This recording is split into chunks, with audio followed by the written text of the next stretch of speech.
Wherever you have a chance to have a seat, whether it's on a bench or on a chair, just move yourself forward so that just you're sitting on the edge of the chair if possible. Feet flat on the floor, hands relaxed, taking a nice deep breath.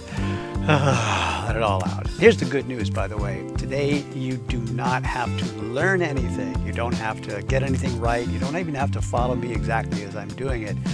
Just follow what you see. Keep moving, keep breathing, and keep smiling, and you'll be just fine. That's the way the people in the Stanford study did it, and that's how you're going to benefit from this as well.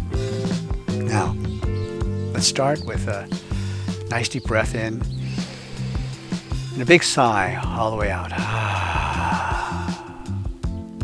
Let the arms float out to the sides. And then round in, bringing the fingertips closer and closer together like a big hug, like you're hugging a big tree. And the palms turn down and float all the way down in front of the body, back down to your lap again. Let them slide off to the side.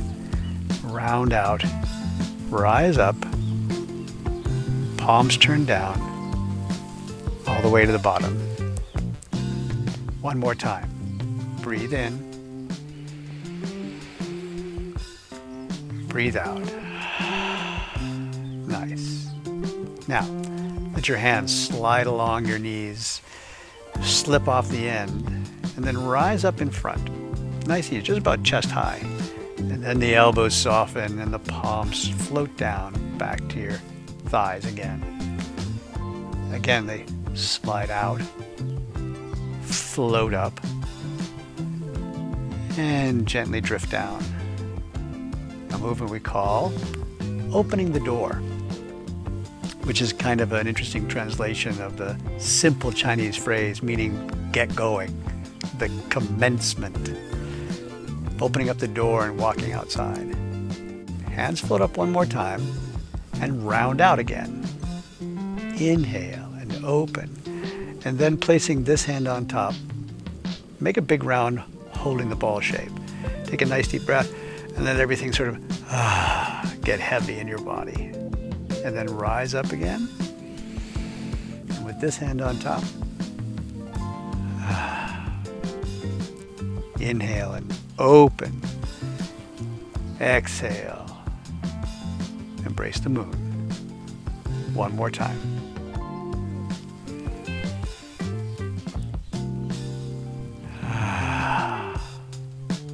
Beautiful.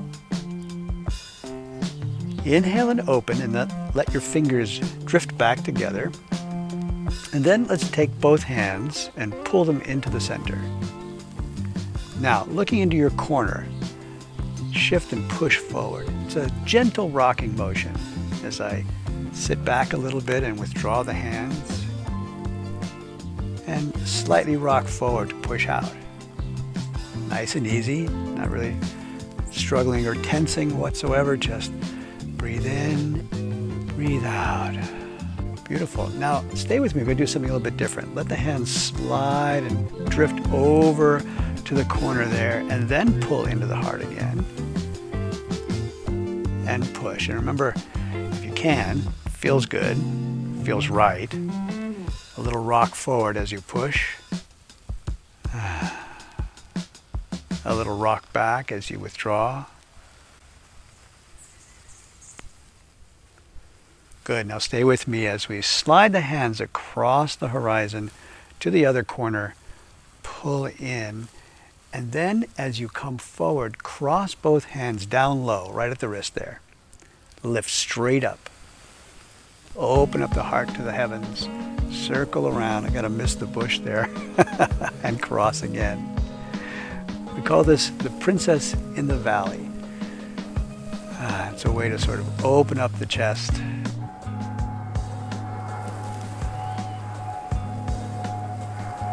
Beautiful. Now stay with me. Let the hands float up.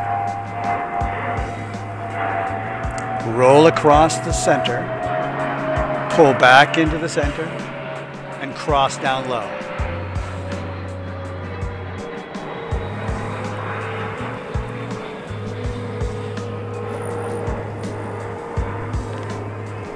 Breathe in as you rise up. Just opening to the threshold of where you still feel really good in your body. Moving your spine around. And then the hands float up again. Slide across the horizon, pull in. Very nice. Now this time as you come forward, cross the wrists up high and drop straight down. Then circle around and open up the chest. Again, I'm trying to miss the bush here. Drop. Circle. Open. And then let your hands separate. Float across the horizon. Pull into the heart again and cross up high. Drop straight down. And open up the heart up to the sky. Circle around and cross again. Drop.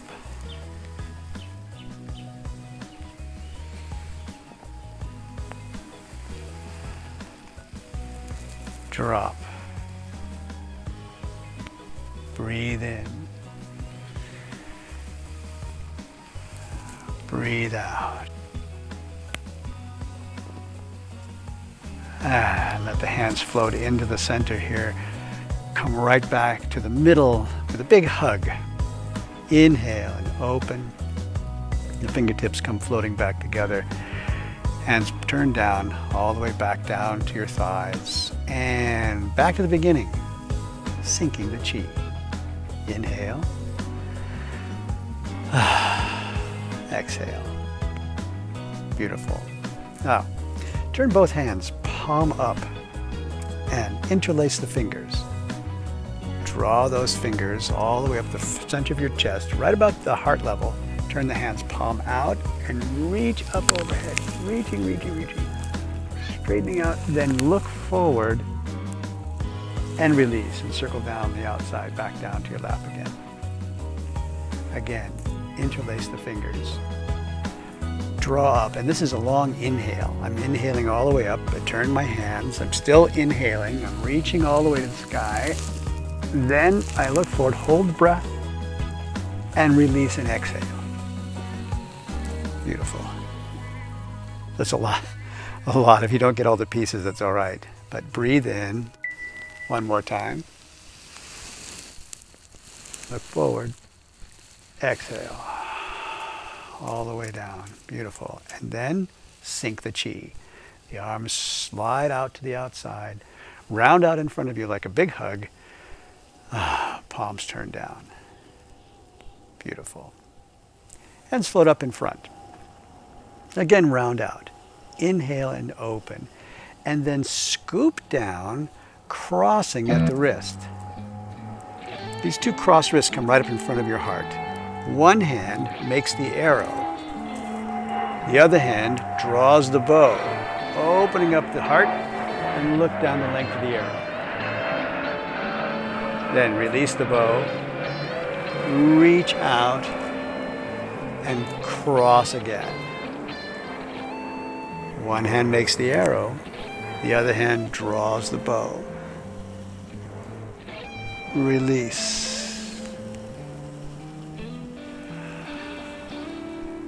Inhale. Exhale. Breathe in. Breathe out.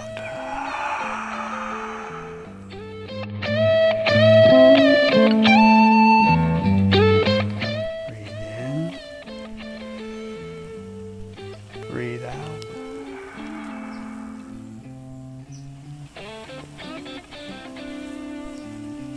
Drawing the bow to drive away, to shoot the vulture, they call it. In other words, to drive away or kill off old age. Shoot that arrow at your pain. Deflate it. One more time. Open, open, open. And release. Very nice. And the hands slide apart. Palms turn down.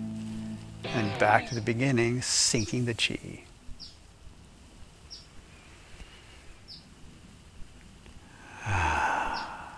Nice. Hands float up in front of the body. Draw right into the heart. And then dip down. Now, this could be a small movement here, but if you feel loosened up and you really want to, you can draw it all the way down to the ground, reaching all the way to the heavens, circling around, back down. We call this the old woman digs in the garden, or the old man.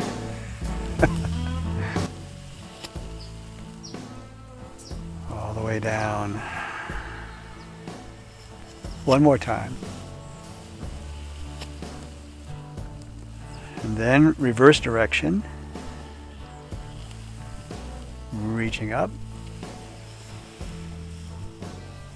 And circling around. Again, digging in the garden.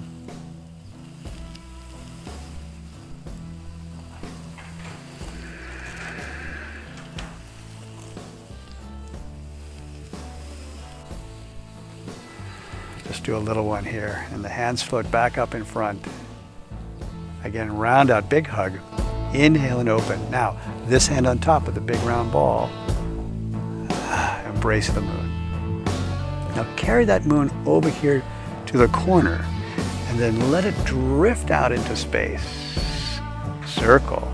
Carry the moon in a horizontal orbit all the way back to the corner again. Reach, circle. Notice you're getting a nice turn in the spine here as well. You can make this circle as large or as small as you like. I don't really care. Big hug, bring it right back to center. Inhale and open. Now here we go, this hand on top. Capture the moon. And then turn into the corner. And let the moon drift out, circle around. Back to the corner again. Breathe in, breathe out. Ready to reverse direction? All right, here we go. Breathing in, the moon comes back into the heart. Circles around, retraces its orbit.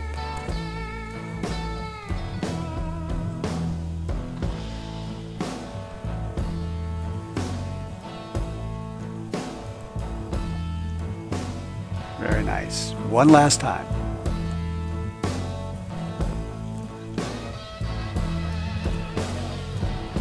And then right here, round out your arms in a big hug. Bring it right back to center. Inhale and open. The fingertips come floating back together.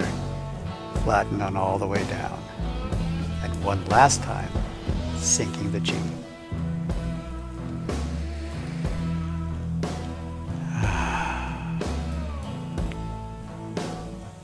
And according to the Stanford study, 10 minutes, that's all you need. A little bit every day to alleviate back pain. And by the way, I didn't need Stanford to tell me this. I've been doing this for 40 years. It really does work. All right, time for some final thoughts. Time for the answer to a viewer question. Now, last week I posted a video about how to get started with Tai Chi, and a viewer wrote back and said, well, in addition to that, how do you find a teacher? I always think to myself, you know, choosing your Tai Chi teacher should be at least as rigorous as buying a car. Get behind the wheel and take a test drive. And when you're choosing a Tai Chi teacher, you should do the same thing. You should find out what it's like to drive around with that teacher. In other words, is this a person that you can relate to? Do they make you feel good in the learning process as somebody that can communicate with you in your style of communication? That's so much more important than their background, their lineage, their expertise, because even the most expert person in the world, if they can't communicate with you, then no information passes between you, does it? And on top of everything else, when you walk out of class, you should feel wonderful. You should be like, I really enjoyed that so much, I can't wait to go back next time. These days, there's a lot of options about how you find a teacher like that, because even if there's no teacher who live nearby, there's now so many other platforms for finding a teacher, like this one, like YouTube, or like our academy, which is completely online, live, interactive video. We have students from all over the world. And now that we've been doing it for a while, there are other teachers around the world who are doing this also. So lots of options there.